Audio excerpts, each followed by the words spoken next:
यार एक बात बताओ, डॉक्टर बीआरसी जो हैं वो दूध के इतने खिलाफ क्यों हैं? क्यों दूध को इतना बुरा कहते हैं? गाय का दूध सर्वश्रेष्ठ है। भारत में इसका वर्णन जो है आयुर्वेद में देखने को मिलता है। आप क्यों आयुर्वेद के खिलाफ जा रहे हो मिस्टर बीआरसी? आपको दूध के बारे में बुरा कहने का कोई हक नहीं है। तानिया मैम से एक सवाल हम जरूर पूछेंगे। तानिया मैम, एक बात बताइए कि डॉक्टर बीआरसी जो हैं ये दूध के इतने खिलाफ क्यों हैं? तो दोस्तों, ये सवाल मुझे आया है और मैं चाहती हूं कि इस सवाल का जवाब मैं आप लोगों को जरूर दूं। ये सवाल जो है आज से नहीं पूछा जा रहा है, काफ़ी लंबे समय से मुझसे ये सवाल हमेशा पूछा जाता है कि दूध के बारे में आप लोग इतना बुरा क्यों कहते हो। आयुर्वेद में दूध बहुत अच्छा माना जाता है। आयुर्वेद में कहा भी जाता है कि आयुर्वेद की दवाइयाँ जब होती हैं, देते हैं, कोई डॉक्टर देता है तो उसके साथ दूध भी रेफ़र करता है। बिल्कुल सही बात है। और दूध अच्छा है, बिल्कुल सही बात है। मैं भी नहीं कहती कि दूध बुरा है, दूध बिल्कुल अच्छा है। भाई, एक बच्चे के लिए जीवन है, वो अमृत है, वो उसको जीवन दान देता है वो दूध। लेकिन अब सवाल आता है कि दूध को बुरा आजकल क्यों कहा जा रहा है।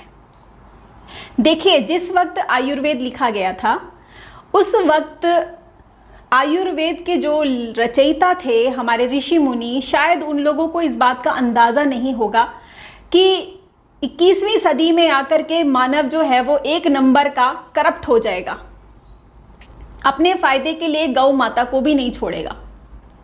तो आज कमर्शियल वर्ल्ड है, आपको पता है। और सबसे बड़ी प्रॉब्लम पता है कहाँ है? हमारी गायें जो हैं उन्हें तो अंग्रेज उड़ा के ले गए। A2 गाय जो हमारी थी, देसी को हम कहते थे ना कामधेनु गाय, कामधेनु गाय तो अंग्रेज उड़ा के ले गए। उसी तरह बिल्कुल जिस तरह से हमारा कोहिनूर लेके बैठे हैं, अपने जड़ के बैठी हुई है ना महारानी जी, वैसे ही हमारी गाय भी लेके बैठे हैं वो लोग और अपना सारा गंद हमारे इंडिया में बेच दिया है।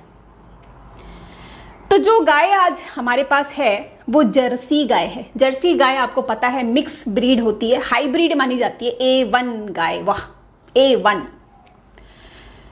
A1 नीचे से है, ऊपर से नहीं है, नीचे से A1 है वो।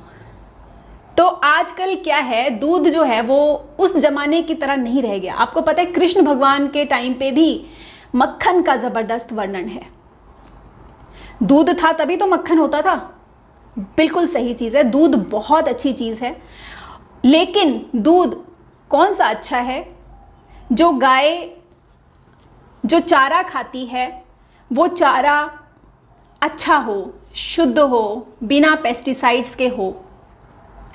और गाय माता को आप अपने घर में पालते हैं, उनको उतना ही सम्मान और प्यार देते हैं जितना आप अपने सदस्य को देते हैं घर के।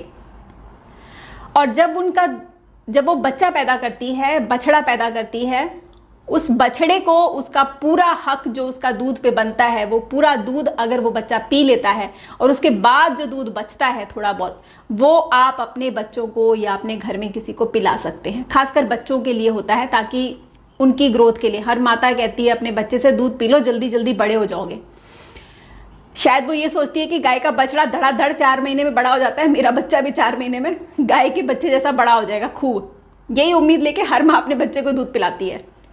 लेकिन आजकल ऐसा नहीं है। आजकल आपको पता है जितने भी यंग जनरेशन है वो सारे गांव से भाग चुके हैं, सब शहरों में जाके बसे हुए हैं। और शहरों में तो दूध के नाम पे जहर परोसा जा रहा है। ये आप लोगों को भी पता है, बताने की ज़रूरत नहीं है। बीआरसी सर क्यों दूध के इतने खिलाफ हैं? वजह यही है कि शहरों में जितनी ज़्यादा बीमारियां हैं उनका सबसे बड़ा कारण जो है वो दूध ही है। क्योंकि आजकल छोटे छोटे बच्चों को देखिए, हमारे पुराने ज़माने में आयुर्वेद के टाइम पे बच्चों को कभी डायबिटीज़ नहीं हुआ करती थी, बच्चे कभी इम्यूनिटी या ऑटो इम्यून डिजीज़ से पैदा नहीं होते थे। तो उस ज़माने की जो गाय थी वो बहुत अच्छी थी, बहुत शुद्ध थी, बहुत प्योर थी, अन्नदाता थी, जीवन दाता थी वो। लेकिन आज जो है वो ऐसा नहीं है। यही कारण है कि बीआरसी सर इसके सख्त खिलाफ है। आजकल दूध के नाम पे आपको जहर परोसा जा रहा है, खासकर शहरों में। गांव का अभी भी कहीं कहीं पे बहुत अच्छा है। अगर आप उसको अपने घर में उतना ही प्यार, सम्मान और अच्छा चारा खिलाते हैं तो उसका दूध जो है आपके घर में बच्चे जो हैं छोटे, खास करके बच्चों को एक्चुअली दूध जो है वो 6 महीने तक ज़रूर देना चाहिए। अगर माँ का दूध मिले तो उससे बेटर कुछ नहीं है, लेकिन अगर किसी कारणवश माँ दूध पिलाने लायक नहीं है या उसका दूध ही नहीं उतर रहा है तो आप मजबूरी में गौ माता का दूध उसे पिला सकते हैं। बहुत हल्का होता है, पचने में आसान होता है, आसानी से पचा सकता है बच्चा। उस सिचुएशन में आप उस बच्चे को दूध पिला सकते हैं और 6 महीने तक पिलाइए, जब तक कि आपका बच्चा सॉलिड फूड पे ना आ जाए। जब वो सॉलिड फूड स्टार्ट करता है तब धीरे धीरे आपको अपने बच्चे की डाइट से जो दूध है उसको कम करना होता है। दूध की जो मात्रा है वो काफ़ी कम कर देनी होती है। आपको पता है, अगर आप दिन में 10 ग्लास दूध अगर पीते हैं, एक बच्चे को, मान लीजिए छोटे बच्चे को आप बार बार अगर दूध पिलाते हैं तो वो बच्चा ना तो स्वस्थ होगा और ना ही उसकी हड्डियां मजबूत होंगी, बल्कि उसकी हड्डियां और ज़्यादा कमज़ोर होती चली जाएंगी। दूध बहुत कम क्वांटिटी में पीना चाहिए अगर आप उसको सेफ जोन में लेके चले तो।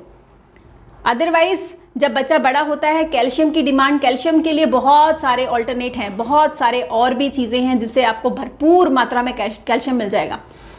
लेकिन जब बच्चा सॉलिड आहार पे नहीं है, बेसिक आहार पे है, सिर्फ दूध पर ही वो पल रहा है, तो फिर आपको दूध देना ही है। ठीक है, तो ये एक सवाल का जवाब हो गया कि भाई कितने समय तक दूध पीना चाहिए। तो एक बच्चे को 6 महीने तक अगर उसको ज़रूरत है तो।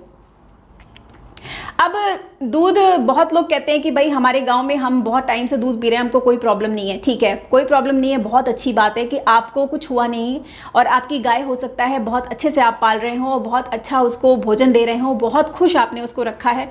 लेकिन जो बाहर रहते हैं, जो सिटीज़ में रहते हैं, खास करके ये सारा जितनी भी हिदायतें हैं, ये सारी हिदायतें मेट्रो सिटीज़ के लिए हैं, जो शहरों के लिए हैं, क्योंकि शहर में आजकल कमर्शियल जो है पैकेट में दूध आ रहा है। हमारे आयुर्वेद के टाइम पे पैकेट में दूध आता था क्या? नहीं आता था। ऋषि मुनि ने देखा भी नहीं था कि कभी पैकेट में दूध आएगा। तो आजकल तो पैकेट में बंद दूध आ रहा है और दूध में आजकल बहुत सारी मिलावट है, आप लोगों को भी पता है। कल आपको पता है भारत की जनसंख्या कितनी बड़ी हो गई है, उतने सारे लोगों के इतने सारे बच्चे भी पैदा होते हैं और उन बच्चों को पिलाने के लिए दूध भी चाहिए। हर माँ दूध नहीं पैदा कर पाती है, हो सकता है बहुत सारी माँओं को दूध उतरता ही नहीं हो। तो और बहुत सारी औरतें आजकल जॉब करती हैं तो वो अपने फिगर को भी मेंटेन करने के लिए बाहर का दूध पिलाती हैं बच्चों को, जिसकी वजह से बच्चे या तो डायबिटिक हो जाते हैं या ऑटो इम्यून के डिसऑर्डर से परेशान हो जाते हैं। ऑटो इम्यूनिटी मतलब सोच लो सारी बीमारियां, डायबिटीज़, थायराइड, पता नहीं क्या क्या बीमारियां उनको हो जाएंगी, बहुत सारी, स्किन में एलर्जी, IBS, IBD, जितना आप सोच सकते हैं, बहुत सारी बीमारियां ऑटो इम्यूनिटी से होती हैं। तो ये माँ की लापरवाही भी होती है और शहर में रहने की वजह से आपको वो शुद्ध दूध नहीं मिलता है उसकी वजह से। तो अगर आप लोग शहर में रहते हैं और आप अभी भी हम मुझसे बहस करने को तैयार हैं तो मैं आपको कुछ इंग्रेडिएंट्स बता रही हूँ। अगर आपके दूध में ये इंग्रेडिएंट्स नहीं है तो आप उस दूध को पीजिए और हमें भी कमेंट सेक्शन में बताइए कि ये दूध आपके शहर में मिलता है, ताकि हम और लोगों को बता सकें और वो लोग उस ग्वाले से दूध ले सके, अपने बच्चों को पिला सके, जो बच्चे पीने की सिचुएशन में, मतलब 6 महीने से छोटे हैं। वैसे तो जो दूध का प्रोटीन होता है वो हमारे शरीर में जब जाता है तो हमारा स्टमक उसको मार देता है, काफ़ी हद तक मार देता है, ख़त्म कर देता है। लेकिन कुछ क्वांटिटी अगर प्रोटीन की अंदर चली जाए, गलती से नीचे निकल जाए, मतलब कोलन तक पहुंच जाए, तो आपको पता है आपके अंदर एक बहुत ज़बरदस्त सेना है बैठी हुई है जिसको कहते हैं इम्यूनिटी। वो धड़ाधड़ वार करती है, वो ये नहीं सोचती है कि मेरा खुद का भी सेना मरेगा, बस वो इतनी पागल हो जाती है कि इसकी हिम्मत कैसे हुई हमारे टेरिटरी में आने की। वो धड़ाधड़ वो जो है मारना शुरू करती है और वहाँ से होता है ऑटो इम्यूनिटी। आपकी खुद की, आपके ही आर्मी आप ही को ख़त्म करने लग जाती है। तो आप अगर ऐसा नहीं चाहते हैं कि ऐसा हो तो शहरों में दूध या तो बहुत अच्छी क्वालिटी का लीजिए या बिल्कुल ही मत लीजिए, 2 ऑप्शंस हैं। तो अब सुन लीजिए सारे इंग्रेडिएंट्स, जो इंग्रेडिएंट्स मैं आपको बताती हूँ अगर आपके दूध में मौजूद हैं आप टेस्ट कीजिए दूध को। अगर इनमें से कोई भी इंग्रेडिएंट मिलता है तो वो दूध आपके लिए नहीं है, आप जहर पी रहे हैं। बजाय उस जहर के पीने को एक ही बार लेके पी लो, जहर खत्म हो जाओगे। स्लो पॉइजन पी के धीरे धीरे क्यों मरना, ठीक है ना। तो आपके दूध में पहले ये चेक करो कि डिटर्जेंट तो नहीं मिला हुआ। आजकल आपको पता है डिटर्जेंट मिलाते हैं, शैम्पू मिलाते हैं उसके अंदर, शुगर केन मिलाते हैं उसके अंदर, राइस फ्लावर मिलाते हैं, कास्टिक सोडा मिलाते हैं उसके अंदर, स्टार्च मिलाते हैं, डालडा मिलाते हैं, यूरिया मिलाते हैं और भी बहुत सारी चीज़ें मिलाते हैं। इस तरह का दूध अगर आपको पीने का शौक है तो भाई साहब मैं तो कहूँगी फार्मेसी में जाओ, जहर लो और पी लो, ख़त्म करो कहानी। अब आपको समझ में आ गया कि अगर ये सब चीज़ें नहीं मिलती है, मैं चार्ट आपको दिखाऊंगी, आप उस चार्ट में पूरा पढ़ लीजिएगा, सारे इंग्रेडिएंट्स उसमें लिखे हुए हैं, उनमें से कोई भी एक्चुअली वो सब मिला के बनाया जाता है दूध को। तो अगर ये सब इंग्रेडिएंट्स आपके दूध में हैं तो मेहरबानी करके दूध को पीना छोड़ दीजिए। यही कारण है कि डॉक्टर BRC ने स्ट्रेट फॉरवर्ड बोल दिया है कि दूध को नहीं पीना है, क्योंकि अगर वो बोलते हैं किसी को पीना है किसी को नहीं पीना है तो बहुत सारी मिसअंडरस्टैंडिंग हो जाएगी। मिसअंडरस्टैंडिंग को ख़त्म करने के लिए उन्होंने एक ही लाइन पकड़ी है कि भाई नहीं पीना, मत पियो। अगर आप बीमार हो तो बिल्कुल भी मत पियो, अगर आप बीमार नहीं हो तो आपकी मर्जी। देखिए BRC सर कभी किसी को ये नहीं बोलते हैं कि आप स्वस्थ हैं और आप ये मत करो, आप वो मत करो। उनकी जितने भी कन्वर्सेशन है वो सारे कन्वर्सेशन सिर्फ और सिर्फ बीमारों के लिए हैं। तो जो बीमार हैं उन्हें तो ये फॉलो करना ही पड़ेगा भाई साहब, दूध छोड़ना पड़ेगा, आपको बहुत सी चीज़ें छोड़नी पड़ेगी। मैं बहुत जल्दी एक वीडियो लेके आने वाली हूँ। बहुत सारे लोग ये कहते हैं कि DIP डाइट लेने के बाद उनका वजन बहुत तेज़ी से गिरता है। क्यों गिरता है इसके बारे में हम बात करेंगे। मैं आपको बताऊंगी कि आपका वजन अचानक से एकदम से क्यों गिर जाता है, ठीक है, और उसको किस तरह से आप ठीक कर सकते हैं। ये सब बातों पे चर्चा होगी नेक्स्ट वीडियो में। आज के लिए इतना ही है। Love you all and good bye.